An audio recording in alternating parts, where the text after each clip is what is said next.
ये वाई, ये Y dash, ये हमारा ओरिजिन का ओ, ठीक है ना। ये एक्स की पॉजिटिव साइड, यानी इधर जो नंबर लिखे जाएंगे, इधर जो संख्या लिखी जाएंगी वो धनात्मक लिखी जाएंगी, जैसे कि +1, +2, +3, +4। सो इधर जो संख्या लिखी जाएंगी वो -3 लिखी जाएंगी, -2, -3, -4। इधर y की पॉजिटिव 1 2 3 4 5, इधर y की जो वैल्यू है वो नेगेटिव लिखी जाएगी, ठीक है ना। अगर हमें किसी कोऑर्डिनेट को यही प्रदर्शित करना होगा, माना जैसे फॉर एग्जाम्पल -2 और 3 को निर्देशांक में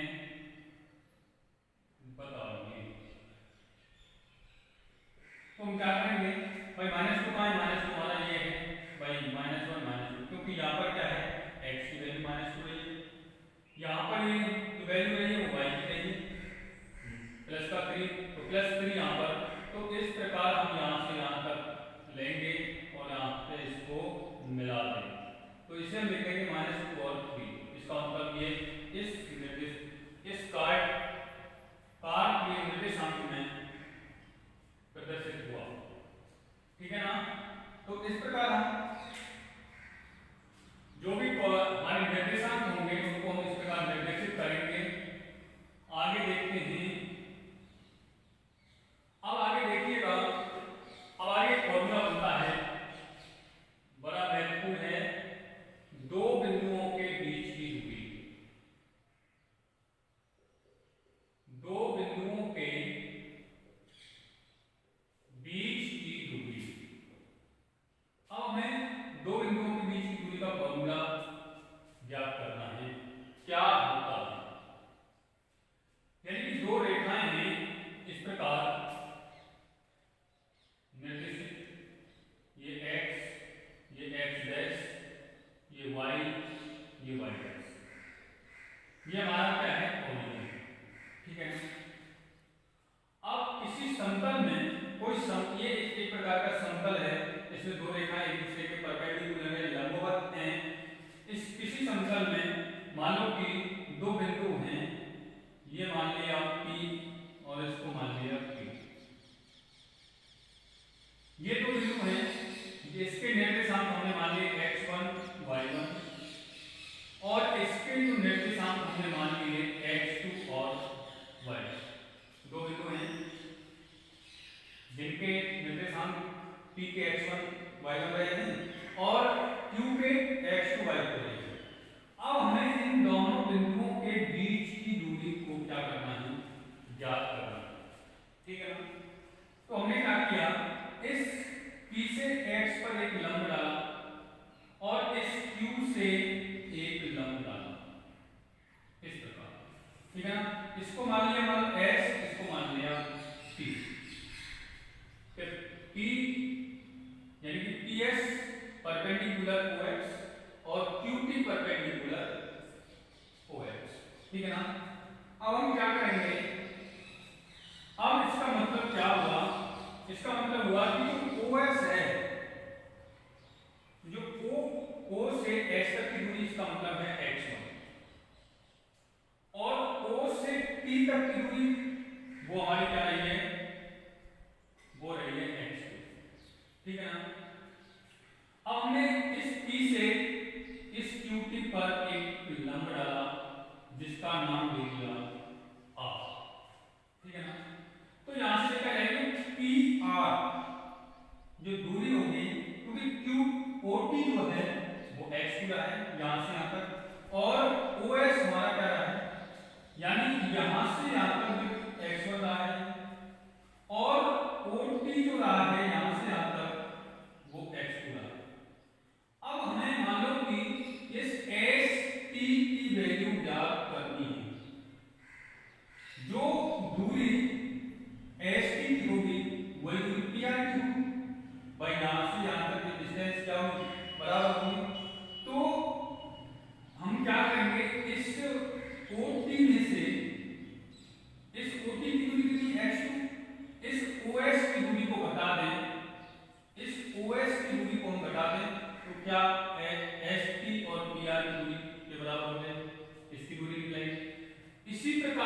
देखें कि जो है PS यानी कि जो P से S तक की दूरी, जो PS है वो हमारा क्या रहा है y1 भाई, ऐसी जो वैल्यू होती है वो x की होती है, ऊपर वाली वैल्यू होती है y की होती है।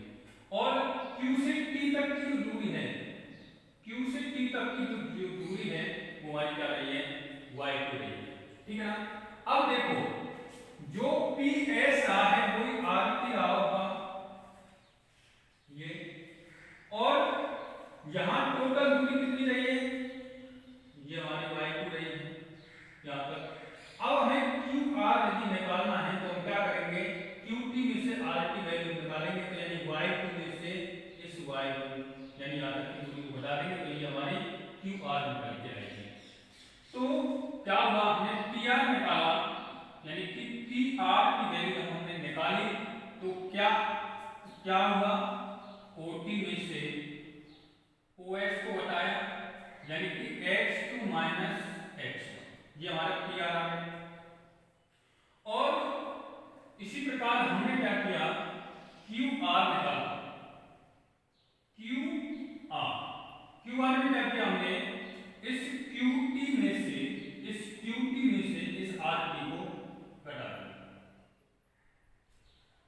इसको घटाया तो QT जो हमारा रहा है y2 रहा है, और RT जो रहा है वो हमारा क्या रहा है y। तो इस प्रकार हमारा जो वैल्यू QR की हुआ, ठीक है ना।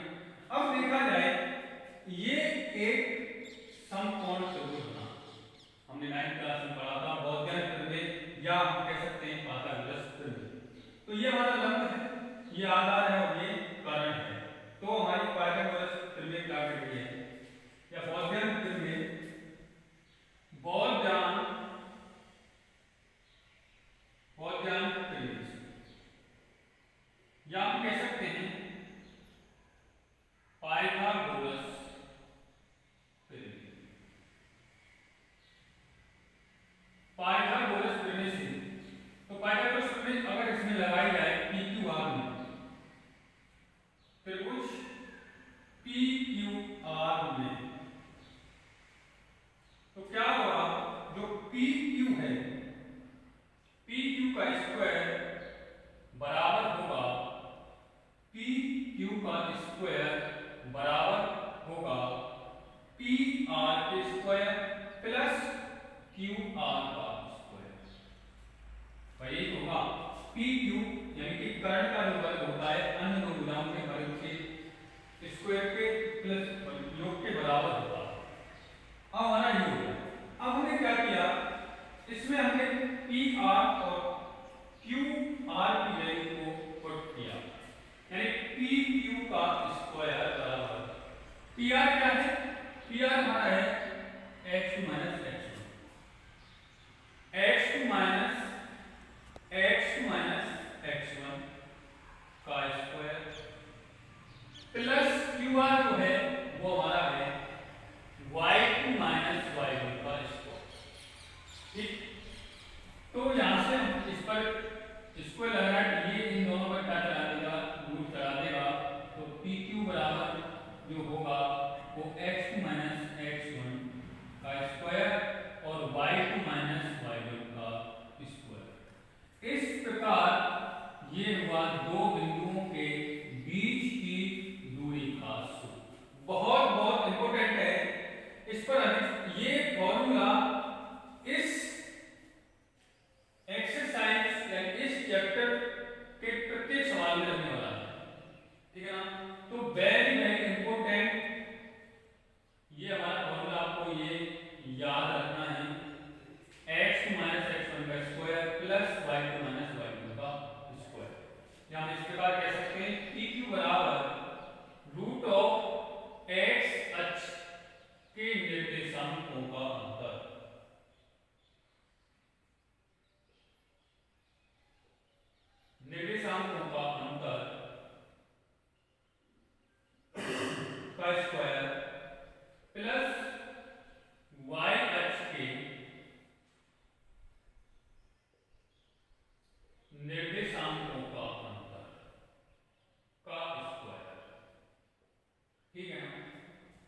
सवाल देखते हैं, ये हमारा फॉर्मूला है। कोई एग्जांपल लेते हैं हमें, बिंदु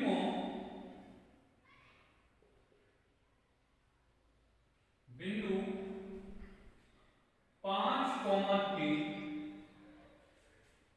तथा 2,1 के बीच की दूरी ज्ञात कीजिए। अब हमें इन दोनों बिंदुओं के बीच की दूरी ज्ञात करनी है। तो देखिएगा, हमें सिंपल सा तरीका छोटे छोटे उससे उठाएंगे, कैसे हमें सीखना है, हमें करना कैसे है। तो देखिएगा, हमने दो बिंदु मान लिए इस प्रकार कि किसी समतल में दो बिंदु हैं, इसका नाम दे दिया P और इसका नाम दे दिया Q, इनके ये इस प्रकार कोई समतल है और उसमें दो बिंदु हैं P और Q, जिनके निर्देशांक P के हमने मान लिए 5,3 और Q के हमने मान लिए 2,1। अब ये कोई जरूरी नहीं है आप P के 2,1 मान सकते हो, Q के 5,3, इस बात से इस पर कोई फर्क नहीं पड़ेगा, हमने अब ये फिक्स कर दिया।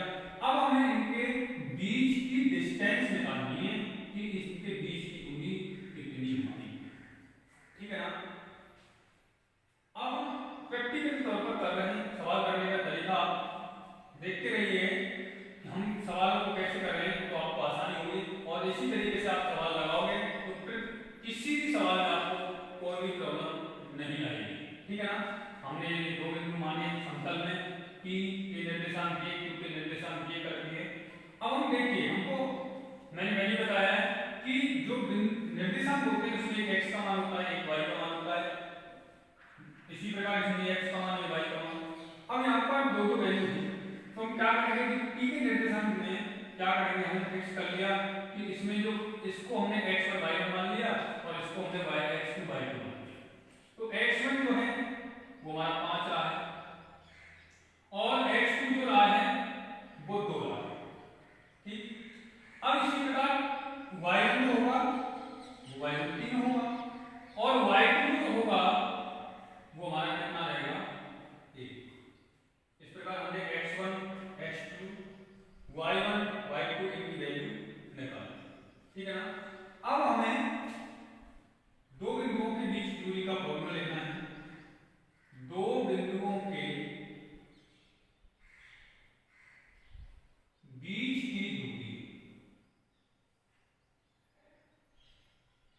बीच की दूरी बराबर फॉर्मूला जो होगा x2 माइनस x1 का स्क्वायर y2 माइनस y1 का स्क्वायर, ठीक है।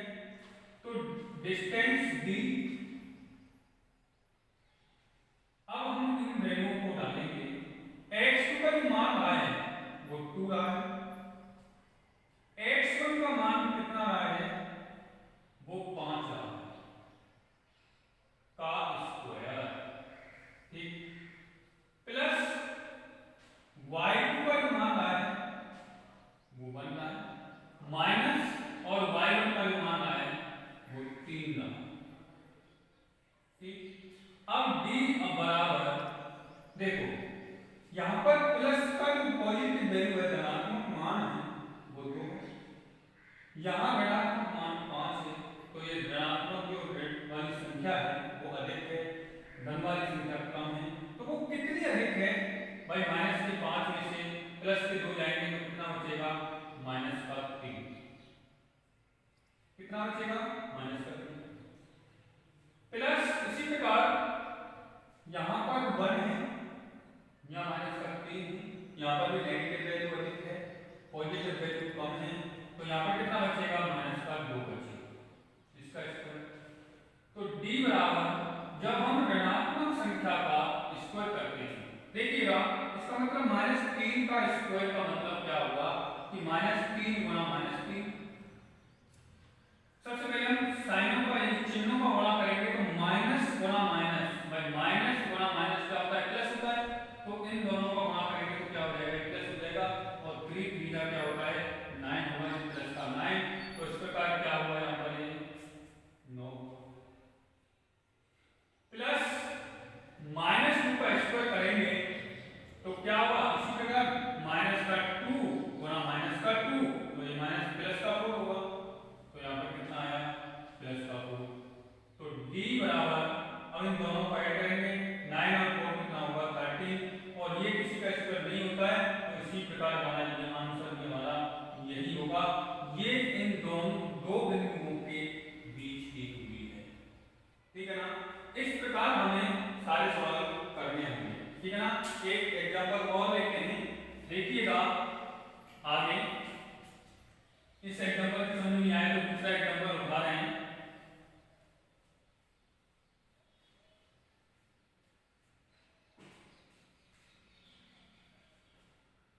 बिंदु 0,0 तथा बिंदु x, y के बीच की दूरी ज्ञात कीजिए। ये हमने एग्जांपल नंबर 2 लिया। अब हमें इन दोनों के बिंदुओं के बीच की दूरी हमें फाइंड करनी है, तो देखिएगा, देखिए अब कोई भाई दो बिंदु दिए हुए हैं, हमने मान लिया कि बिंदु जिसके कोऑर्डिनेट हमने 0 0 मान लिए, और तथा दूसरा जो है Q बिंदु है उसके कोऑर्डिनेट हमारे x, y, ठीक, y ग्राफ नहीं करेंगे, y ग्राफ करेंगे तो यदि ये कुछ समतल है, इस समतल पर हमने दो बिंदु मान लिए, ये x, ये मान लो P और ये मान लो Q है, इसके कोऑर्डिनेट क्या रहे हैं 0,0, इसके कोऑर्डिनेट क्या रहे हैं x और y। ठीक, सबसे पहले इस प्रकार कर लिया। अब हमें यहाँ पर x1 x2 का मान, y1 और y2 का मान ज्ञात करना है।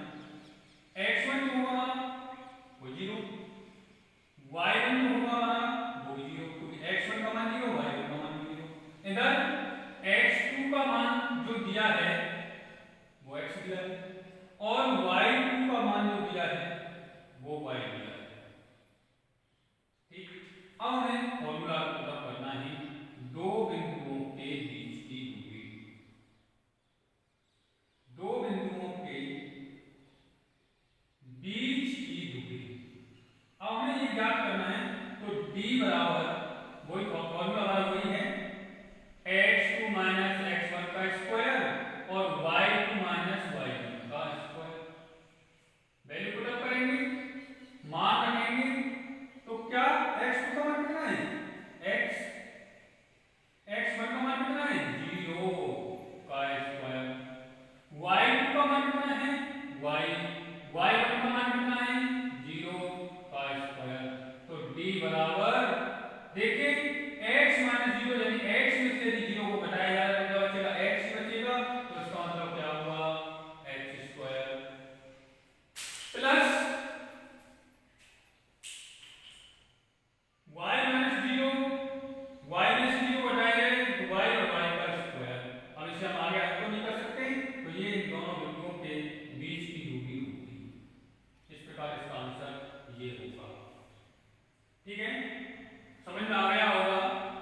अगर इस तरीके से हम इन क्वेश्चनों को करेंगे, दो बिंदुओं के बीच की दूरी जब हम निकालेंगे तो हमें इस तरीके से हमें इस सवाल को करना है। मैंने जिस तरीके से बताया है इस तरीके से करोगे, कहीं पर भी कोई भी परेशानी नहीं आएगी। ठीक है, एक दो एग्जांपल और देखते हैं। देखिए अगला नेक्स्ट एग्जांपल,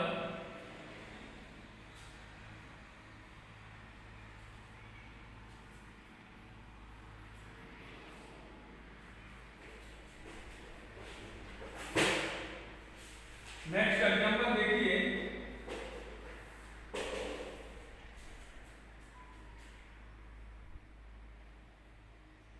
बिंदु 2 तथा 3, 2 व 3 तथा बिंदु 5, 6 के बीच की दूरी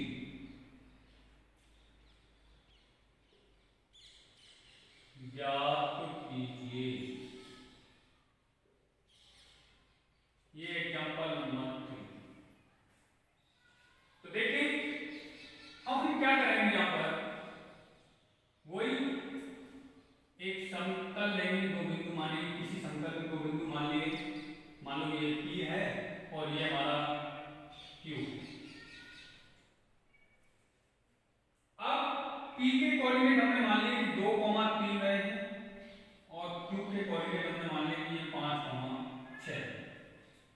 ठीक, अब हमको करना क्या है, ये देखना है भाई, वो वैल्यू निकालनी है ना कि x1 जो है, x1 का मान कितना होगा, तो ये x1 y1 ये x2 y2 और y1 का जो मान रहा होगा 3 रहा होगा भाई, x1 y1 x2 y2 और x2 यहाँ पर देखा जाए तो कितना होगा 5,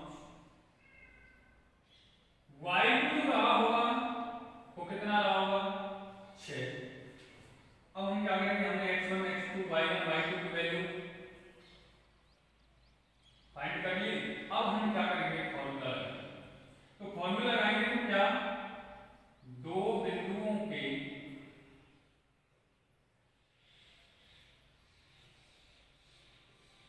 बीच की दूरी d r इक्वल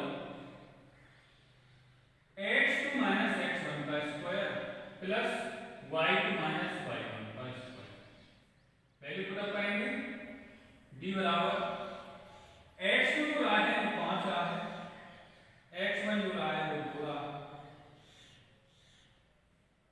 y2 जो रहा है वो 6 रहा है और y1 जो रहा है वो 3 रहा है का स्क्वायर। 5 में से 2 गए तो 3 का स्क्वायर, 6 में से 3 गए तो 3 का स्क्वायर। तो देखें तो d जो डिस्टेंस है 3 का स्क्वायर कितना हुआ 9 भाई, 5 में से 2 गए 3, 6 में से 3 गए तो 3 का स्क्वायर कितना होगा 9 होगा। अब इन दोनों को ऐड करें तो जो d बराबर जो आ रहा है वो √18। ठीक, अगर ये के अंदर वाली संख्या यदि आपसे हल हो पाती है तो ठीक, आप मिलकर आंसर लिखो, नहीं हो पाती तो आंसर नहीं होगा। अगर तुम आगे कुछ और कर सकते हो तो हम आप इस प्रकार लिख सकते हो कि 2 into 9 भाई 2 9 या 80 होता है। अब 2 तो किसी का स्क्वायर होता नहीं है तो 9 होता है किसका 3 का, ये 3 बाहर निकल आएगा और 2 यहाँ पर, तो इस प्रकार ये भी आपका आंसर हो जाएगा। ये भी आंसर आप करके आ सकते हो तो आंसर आपका गलत नहीं माना जाएगा और आप ये लिखाओगे तो आप और अच्छे इसका मतलब मुझसे और अच्छी तरीके से आता है।